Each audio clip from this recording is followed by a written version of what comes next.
ಸತ್ಯಂ ಶಿವಂ ಸುಂದರಂ. ಎಷ್ಟು ನಯನ ಮನೋಹರವಾದಂಥ ಶಿವನ ಮೂರ್ತಿ. ಅದರ ಹಿನ್ನೆಲೆಯಲ್ಲಿ ಇರ್ತಕ್ಕಂಥ ಈ ಒಂದು ಬೃಹದಾಕಾರವಾದಂಥ ಮರ, ಎಷ್ಟು ಪ್ರಕೃತಿ ಸುಂದರವಾಗಿದೆಯಲ್ವ ಇಲ್ಲಿ. ಎಷ್ಟು ಚೆನ್ನಾಗಿದೆ ನೋಡ್ರಿ ಇದು. ಎಷ್ಟು ನಯನ ಮನೋಹರವಾಗಿದೆ. ಬಹಳ ಚೆನ್ನಾಗಿ ಅನಿಸ್ತಾ ಇದೆ ನನಗೆ. ಹಾಗಾಗಿ ಇದು ಬಹಳ ಸೂಕ್ತವಾದ ಒಂದು ಸ್ಥಳ ಅಂದ್ಕೊಂಡು ಒಂದು ಇವತ್ತಿನ ವಿಶೇಷವಾದಂಥ ಒಂದು ಸಂಚಿಕೆಯೊಂದಿಗೆ ನಿಮ್ಮ ಮುಂದೆ ಡಾಕ್ಟರ್ ಮಹಾಂತೇಶ್ ಆರ್ ಕಮಾರ್.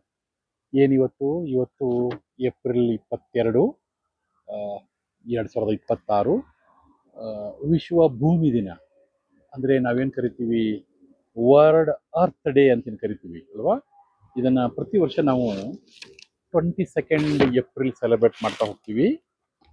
ಇದರ ಉದ್ದೇಶ ಏನಪ್ಪ ಅಂತಂದರೆ, ನಾವು ನಮ್ಮ ಭೂಮಿಯನ್ನು ಸಂರಕ್ಷಿಸಿಕೊಳ್ಳುವ ಬಗ್ಗೆ ಎಲ್ಲ ಜನರಲ್ಲಿ, ಎಲ್ಲ ದೇಶ ವಿದೇಶಗಳಲ್ಲಿ ಒಂದು ಜಾಗೃತಿ ಮೂಡಿಸ್ಬೇಕನ್ನುವ ಮತ್ತು ಪರಿಸರ ರಕ್ಷಣೆಗೆ ನಾವು ಎಲ್ಲರನ್ನ ಪ್ರೇರೇಪಿಸಬೇಕನ್ನುವ ಒಂದು ಹಿನ್ನೆಲೆಯಲ್ಲಿ ಈ ಒಂದು ವಿಶೇಷ ದಿನ ಅಂದರೆ ವರ್ಲ್ಡ್ ಅರ್ತ್ ಡೇನ ನಾವು ಸೆಲೆಬ್ರೇಟ್ ಮಾಡ್ತೀವಿ.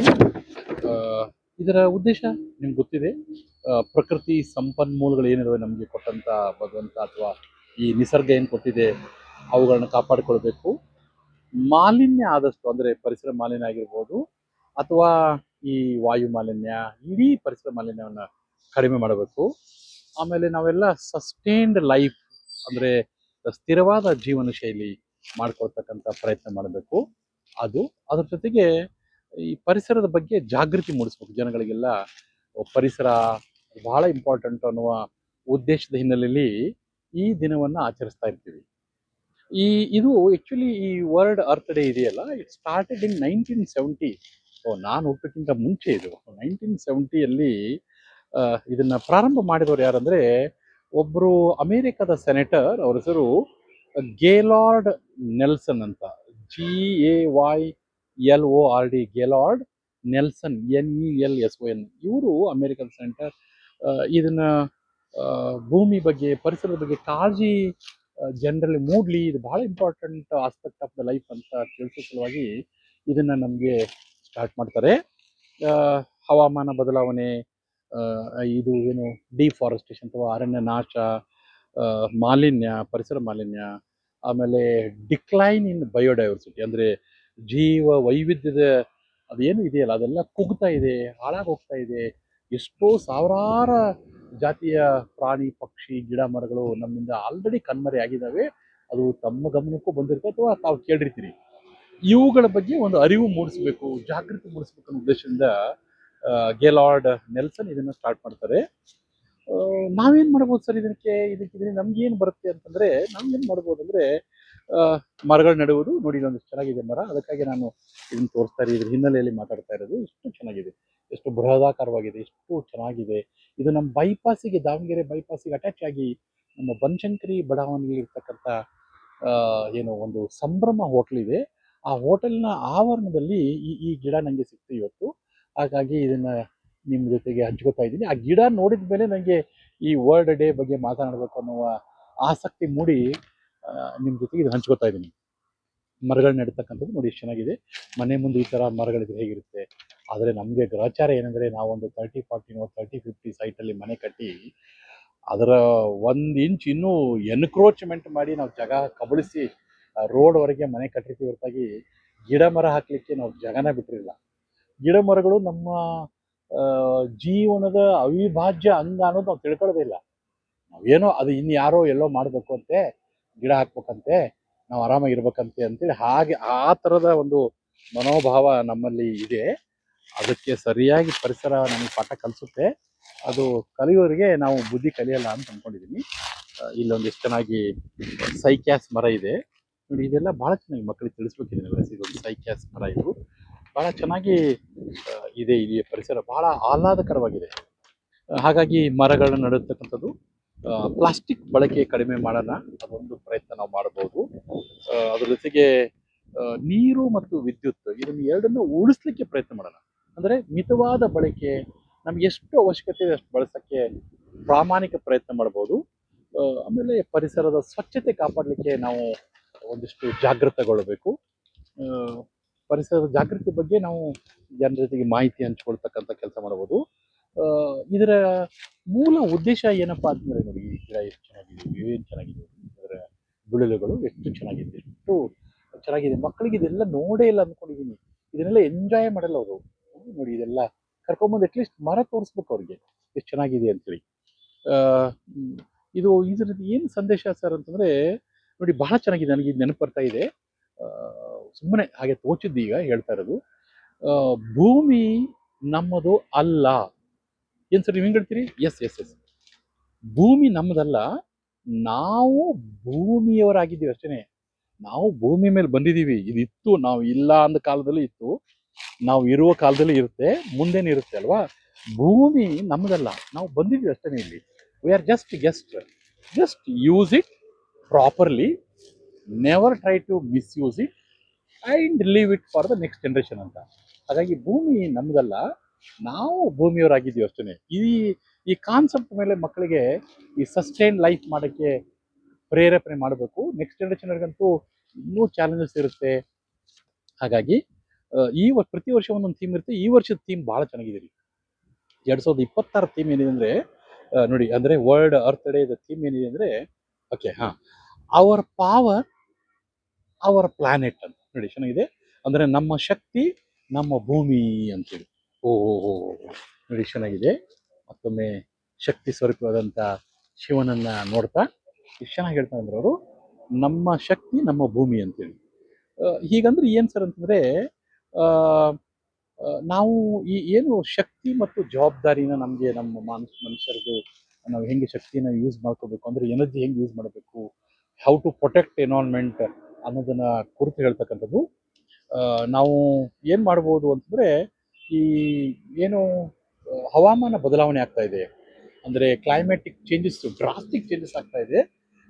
ಈ ಸಲ ಅಂತೂ ಮಳೆ ನಮ್ಮಲ್ಲಿ ಕರ್ನಾಟಕದಲ್ಲಿ, ಮಹಾರಾಷ್ಟ್ರದಲ್ಲಿ ತಕ್ಕ ಮಟ್ಟಿಗೆ, ಏನು ನಮ್ಮ ಭಾರತದಲ್ಲಿ ಈ ವರ್ಷ ಮಳೆ ಕಡಿಮೆ ಪ್ರಮಾಣ ಆಗ್ತಾ ಇದೆ. ಅದಕ್ಕೆ ಕಾರಣ ನೀನು ಅನ್ನುವ ಇಫೆಕ್ಟು. ನೀನು ಇಫೆಕ್ಟ್ ಅಂದ್ರೆ ಏನು ಸರ್, ಯಾಕೆ ಸರ್ ಕಡಿಮೆ ಆಗುತ್ತೆ? ನಾನು ಮುಂದಿನ ಸಂಚಿಕೆಯಲ್ಲಿ ನಿಮ್ಮ ಜೊತೆಗೆ ಡೀಟೇಲ್ ಆಗಿ ಅದನ್ನು ಮಾತಾಡ್ತೀನಿ. ಮಳೆಗಾಲ ಪ್ರಾರಂಭ ಆಗುವ ಹಂತಕ್ಕೆ ಈ ಸಲ ಮಳೆ ನಮ್ಮಲ್ಲಿ ಕಡಿಮೆ ಇದೆ, ಬಹಳ ಕಡಿಮೆ ಆಗುತ್ತೆ ಅನ್ನುವ ಒಂದು ಆತಂಕ ಇದೆ. ಆಲ್ರೆಡಿ ಮಿಡ್ ಆಫ್ ಅಥವಾ ಎಂಡ್ ಆಫ್ ನಾವು ಏಪ್ರಿಲಲ್ಲೇ ಕೆರೆ ಕಟ್ಟೆಗಳೆಲ್ಲ ಬತ್ತಿ ಹೋಗ್ತಿದ್ದಾವೆ, ಸಾಕಷ್ಟು ನೀರಿಗೆ ಹಾಹಾಕಾರ ಆಗ್ತಿದೆ ಅನ್ನೋದನ್ನ ನಾವು ಟಿ ವಿಗಳಲ್ಲಿ, ಪತ್ರಿಕೆಗಳಲ್ಲಿ ಓದ್ತಾ ಇದ್ದೀವಿ ಅಲ್ವಾ. ಹಾಗಾಗಿ ನಾವು ಅದನ್ನ ಏನು ಮಾಡ್ಬೇಕಂದ್ರೆ, ಈ ಹವಾಮಾನ ಬದಲಾವಣೆ ಏನಾಗ್ತಿದೆ ಇದನ್ನ ನಿಯಂತ್ರಿಸಲು ನಾವು ಏನೆಲ್ಲ ಮಾಡ್ಬೋದು, ಪರ್ಟಿಕ್ಯುಲರ್ಲಿ ಪೊಲ್ಯೂಷನ್ ಹೆಂಗೆ ಕಂಟ್ರೋಲ್ ಮಾಡ್ಬೋದು ಅನ್ನೋದನ್ನ ಯೋಚನೆ ಮಾಡಬೇಕು. ಭವಿಷ್ಯದ ಪೀಳಿಗೆ ಅಂದರೆ ನಮ್ಮ ನೆಕ್ಸ್ಟ್ ಜನರೇಷನ್ ಅವರಿಗೆ ನಾವು ಸುರಕ್ಷಿತ ಮತ್ತು ಪ್ರಯೋಜನಕಾರಿ ಭೂಮಿಯನ್ನು ಬಿಟ್ಟು ಹೋಗ್ಬೇಕು. ನಾವು ಭೂಮಿನ ಬರಡು ಮಾಡಿ ಬಿಟ್ಟು ಹೋಗೋದಲ್ಲ. ಅಲ್ಲ ಅಲ್ಲ ಅಲ್ಲ ಅಲ್ಲ. ಹಾಗಾಗಿ ನಾವು ಪ್ರಯೋಜನಕಾರಿ ಮತ್ತು ಸುರಕ್ಷಿತ ಭೂಮಿಯನ್ನು ಅವರಿಗೆ ನಾವು ಹೇಗೆ ಬಿಟ್ಟು ಹೋಗ್ಬೋದು ನೆಕ್ಸ್ಟ್ ಪೀಳಿಗೆಗೆ ಅನ್ನುವ ಯೋಚನೆ ಮಾಡಬೇಕು. ನೋಡಿ ಚೆನ್ನಾಗಿದೆ ಇದು, ಎಷ್ಟು ಚಂದ ಅನಿಸುತ್ತೆ. ಹಾಗಾಗಿ ನಾವು ಏನು ಮಾಡ್ಬೋದು, better how to shift on to use of solar energy. ನಮ್ಮ ಬಹುತೇಕ ಎನರ್ಜಿ ನೀಡ್ಸಿಗೆ ಸೋಲಾರ್ ಎನರ್ಜಿನ ಬಳಸುವಂಥ ಪ್ರಯತ್ನ ಮಾಡ್ಬೋದು. ಭಾರತದಲ್ಲಂತೂ ಸೋಲಾರ್ ಎನರ್ಜಿ ಬೇಕಾದಷ್ಟಿದೆ. ಅದರ ಹಾರ್ವೆಸ್ಟ್ಮೆಂಟಿಗೆ ನಾವು ಯೋಚನೆ ಮಾಡಬೇಕಾದಂಥ ಒಂದು ಕಾಲ ಬಂದಿದೆ ಈಗ. So we have to use that solar energy. ಕರೆಂಟನ್ನ ಕಡಿಮೆ ಬಳಸೋದು ಅಥವಾ ಅದನ್ನು ಉಳಿಸ್ತಕ್ಕಂಥದ್ದು, ವಿದ್ಯುತ್ತನ್ನು ಉಳಿಸ್ತಕ್ಕಂಥದ್ದು. ವಾಹನ ಬಳಕೆ ಕಡಿಮೆ ಮಾಡ್ತಕ್ಕಂಥದ್ದು. ಸಣ್ಣ ಪುಟ್ಟದಕ್ಕೆಲ್ಲ ಒಂದು ಕೊತ್ತಂಬರಿ ತರಲಿಕ್ಕೆ, ಒಂದು ಲಿಂಬೆನ ತರಲಿಕ್ಕೆ ನಾವು ಡ್ರರ್ ಅಂತ ಗಾಡಿ ತೊಗೊಂಡು ಹೋಗ್ಬಿಡ್ತೀವಿ ಮನೆಯಿಂದ, ಯಾಕಂದ್ರೆ ಅರ್ಜೆಂಟ್ ಇರುತ್ತೆ, ಲೇಟ್ ಆಗಿಬಿಡುತ್ತೆ, ಆಫೀಸಿಗೆ ಲೇಟ್ ಆಗುತ್ತೆ ಅಂತೇಳಿ. ಅದನ್ನು ಹೇಗೆ ನಾವು ಎಷ್ಟು ಸಾಧ್ಯವಾಗುತ್ತೋ ಅಷ್ಟು ಕಾಲ್ನಡಿಗೆಯಲ್ಲೋ ಸೈಕಲ್ ಬಳಸು ನಾವು ಹೋಗ್ತಕ್ಕಂಥದ್ದು. ತೀರಾ ಕಾಲ್ನಡಿಗೆ ಆಗಲ್ಲ ಸರ್, ಸೈಕಲ್ ಆಗಲ್ಲ ಸರ್ ಅಂತಂದರೆ, ಈ ಇಲೆಕ್ಟ್ರಿಕ್ ಟೂ ವೀಲರ್ಸ್ ಬಂದಿದೆ, ಅವುಗಳನ್ನು ಏನಾದರೂ ಸ್ವಲ್ಪ ಬಳಸಿ ಸೋಲಾರ್ ನಾವು ಮೇಲ್ಗಡೆ ಹಾಕ್ಕೊಂಡು ರೂಫ್ ಟಾಪ್ ಹಾಕಿ ಅದರಿಂದ ಕರೆಂಟಿನ ಉತ್ಪಾದನೆ ಮಾಡಿ, ಹಾಗಾಗಿ ಪರಿಸರದ ಮೇಲೆ ಕರೆಂಟ್ ಬಳಸಿದ್ರು, ಎಲೆಕ್ಟ್ರಿಸಿಟಿ ಬಳಸಿದ್ರು ತೊಂದರೆ ಆಗಲಾರ್ದ ಹಾಗೆ ಮಾಡಿಕೊಂಡು ಆ ಥರದ ವೆಹಿಕಲ್ಸ್ನ ಬಳಸೋಕ್ಕೆ ಪ್ರಯತ್ನ ಮಾಡೋಕ್ಕಿದೆ. ಹಾಗಾಗಿ ಈ ಯೂಸ್ ಆಫ್ ವೆಹಿಕಲ್ಸ್ ಸ್ವಲ್ಪ ಕಡಿಮೆ ಮಾಡೋಣ. ಸಾರ್ವಜನಿಕ ಏನು ನಮ್ಮ ವಾಹನ ವ್ಯವಸ್ಥೆ ಇರುತ್ತೆ, ಅವುಗಳನ್ನ ಅಂದರೆ ಟ್ರೈನ್, ಬಸ್, ಇವುಗಳನ್ನ ಬಳಸಲಿಕ್ಕೆ ಪ್ರಯತ್ನ ಮಾಡಿದರೆ ಸಾಕಷ್ಟು ನಾವು ಪೊಲ್ಯೂಷನನ್ನು ಕಂಟ್ರೋಲ್ ಮಾಡ್ಬೋದು. ಅಥವಾ ಎನರ್ಜಿ ವೇಸ್ಟ್ ಆಗೋದನ್ನು ತಡೆ ಮಾಡ್ಕೋಬೋದು. ಆಮೇಲೆ ನಿಮ್ಗೆ ಗೊತ್ತಿದೆ ಈ ಥರ ಮರಗಳನ್ನು ನೆಡ್ತಕ್ಕಂಥದ್ದು. ಮಕ್ಕಳಿಗೆ ಹೇಳ್ಬೇಕು ನೀವು, ಚೆನ್ನಾಗಿ ಓದಿ ದೊಡ್ಡವರಾಗಿ ದೊಡ್ಡ ದೊಡ್ಡ ಮನೆ ಕಟ್ಟಿ ಅದರ ಮುಂದೆ ಸಾಕಷ್ಟು ಜಾಗ ಬಿಟ್ಟು, ಮನೆ ಸಣ್ಣದಾದ್ರೂ ಪರವಾಗಿಲ್ಲ, ದೊಡ್ಡದಾಗಿರ್ತಕ್ಕಂಥ ಗಿಡ ಮರಗಳನ್ನ ಮನೆ ಹತ್ರ ಎಲ್ಲ ಬೆಳೆಸ್ಕೊಳ್ಳಿ ಅನ್ನುವ ಒಂದು ಮಕ್ಕಳಿಗೆ ಈಗಿಂದನೇ ಮೈಂಡ್ ಸೆಟ್ ನೀವು ಪೇರೆಂಟ್ಸ್ ಮಾಡಿದ್ರೆ, ಮಕ್ಕಳು ಮುಂದಿನ ಜನರೇಷನಲ್ಲಿ ಈ ಆಕ್ಸಿಜನ್ ಸಿಲಿಂಡರ್ನ ಬೆನ್ನಿಗೆ ಕಟ್ಕೊಂಡು ಹೋಗ್ಬೋದು ಅನ್ನುವ ಸಂದೇಶ ಬರುತ್ತೆ ಅಂತ ಹೇಳ್ತಿರ್ತಾರೆ. ಹಾಗಾಗಿ ಅದನ್ನ ಮನೆಯಲ್ಲಾದರೂ ಶುದ್ಧ ಗಾಳಿ, ಪರಿಶುದ್ಧ ಗಾಳಿಯನ್ನ, ನೈಸರ್ಗಿಕವಾಗಿ ಬರ್ತಕ್ಕಂಥ ಪರಿಶುದ್ಧ ಗಾಳಿಯನ್ನ ನೋಡಿ ಎಷ್ಟು ಚೆನ್ನಾಗಿ ಅನ್ಸುತ್ತವೆ. ಇದು ಕೆನಾಪಿ, ಅದನ್ನ ಮಕ್ಕಳು ಬಳಸುವಂತ ಆಗಲಿ. ಹಾಗಾಗಿ ಅವರಿಗೆಲ್ಲ ಗಿಡ ಮರಗಳನ್ನ ಬಳಸ್ತಕ್ಕಂಥ ಒಂದು ರೂಢಿ ಇಲ್ಲಿಂದನೇ ಪ್ರಾರಂಭ ಮಾಡಿ, ಅದ್ರ ಜೊತೆಗೆ ಪ್ಲಾಸ್ಟಿಕ್ ಬಳಕೆ ನಿಮ್ಗೆ ಗೊತ್ತಿದೆ, ಅದನ್ನು ತಗ್ಗಿಸ್ತಕ್ಕಂಥದ್ದು. ಇದರ ಒಟ್ಟು ಸಂದೇಶ ನಾನು ಹೇಳಬೇಕು ಅಂದ್ಕೊಂಡ್ರೆ ನನಗೆ ತುಂಬ ಚೆನ್ನಾಗಿ ಅನಿಸ್ತಾ ಇದೆ. ಇಲ್ಲಿ ಭಾಳ ಚೆನ್ನಾಗಿದೆ.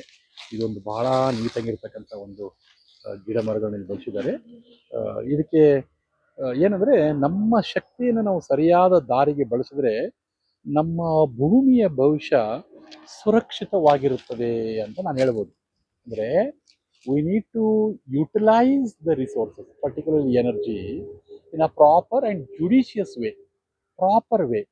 ಅದನ್ನು ಬಳಸ್ಕೊಂಡ್ರೆ ನಾವು ನಮ್ಮ ಭೂಮಿಯನ್ನು, ಇದು ಒಂದೇ ಭೂಮಿ ಅಲ್ವಾ ನಮಗೆ, ಇದು ಒಂದೇ planet in the entire solar system where we are living as on today. ಹಾಗಾಗಿ ನಮಗೆ ಇರ್ತಕ್ಕಂಥ ಇದೊಂದು ಬ್ಲೂ ಪ್ಲಾನೆಟನ್ನು ನಾವು ಇದನ್ನು ಹಸಿರುಮಯ ಮತ್ತು ಉಸಿರಿಗೆ ಪೂರಕವಾದಂಥ ಪ್ಲಾನೆಟ್ ಮಾಡೋಣ, ಗಿಡ ಮರಗಳನ್ನು ಬೆಳೆಸೋಣ. ಅದಕ್ಕೆ ಆ ಪರಶಿವನ ಕೃಪಾಶೀರ್ವಾದ ನಮ್ಮೆಲ್ಲರ ಮೇಲೆ ಇರಲಿ. ನಮ್ಮೆಲ್ಲ ಪ್ರಯತ್ನಗಳಿಗೂ ಶಿವ ತಥಾಸ್ತು ಅನ್ನಲಿ ಅಂತೇಳಿ ಬೇಡಿಕೊಳ್ಳುತ್ತಾ, ಮತ್ತೊಮ್ಮೆ ನಿಮ್ಮೆಲ್ಲರಿಗೂ ಈ ವರ್ಲ್ಡ್ ಅರ್ತ್ ಡೇ ಶುಭಾಶಯಗಳು ಅನ್ನೋಕ್ಕಿಂತ ವರ್ಲ್ಡ್ ಅರ್ತ್ ಡೇಯ ಕಾಷನ್ಸ್ ನಮಗೆಲ್ಲರಿಗೂ ಕಿವಿನಲ್ಲಿ ರಿಂಗ್ ಅನಿಸಲಿ. ಹೌದು, ನಾವು ನಮ್ಮ ಕೈಲಾದ ಮಟ್ಟಿಗೆ ಭೂಮಿಯನ್ನು ಬಚಾವ್ ಮಾಡಿಕೊಳ್ಳೋಕ್ಕೆ ಪ್ರಯತ್ನ ಮಾಡೋಣ ಅಂತ ಹೇಳ್ತಾ, ಮತ್ತೊಮ್ಮೆ ಮುಂದಿನ ಸಂಚಿಕೆಯಲ್ಲಿ ಸಿಗ್ತೀನಿ. Thank you. ಎಲ್ರಿಗೂ ಒಳ್ಳೆಯದಾಗಲಿ. ಓಂ ನಮಃ ಶಿವಾಯ.